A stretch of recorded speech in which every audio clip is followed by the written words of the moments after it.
মালাকুল মউত আল্লাহকে প্রশ্ন করছিলেন, দায়িত্ব তো দিছেন, পুরা করতে হবে, কোনো দ্বিমত নাই।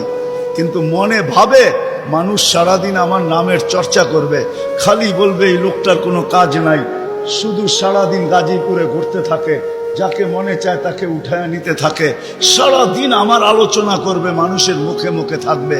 তো আল্লাহ প্রতি উত্তরে বলছিলেন, সাআজআলু লিল মাউতি সাবাবা, আমরা মৃত্যুর কারণ বানায় দিব। ইয়াযকুরু সাবাব ওয়া ইয়ানসা, মানুষ কারণ নিয়ে আলোচনা করবে, তোমার নাম ভুলেও নিবে না।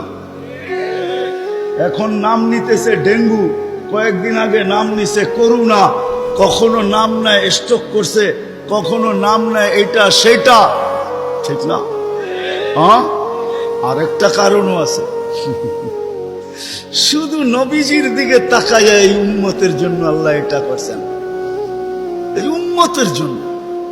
এই উম্মতকে আল্লাহ আখিরাতে শাস্তি দিতে চান না।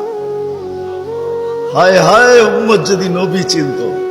আয়সা পড়ছি অবেলা, তো হাতে সময়ও নাই, আর হইল ওয়াজ মাহফিল, অন্য কিছু হইলে হয়তো ওইদিকে চলে যেতাম।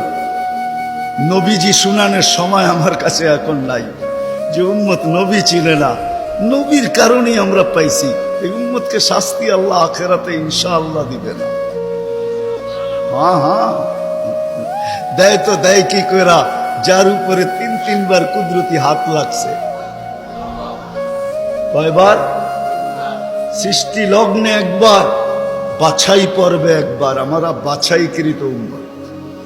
হুয়াজতাবাকুম জাহিদ, শুধু শুধু বলেন নাই, জাহিদু ফিল্লাহি হাক্কা জিহাদি। উম্মতে মুহাম্মাদি, আমাকে পাওয়ার জন্য যতটুকু শক্তি আছে সব লাগায় দে না। তোমাদের সেজদার জায়গা দিয়া নূর ফুটা বাহির হয়।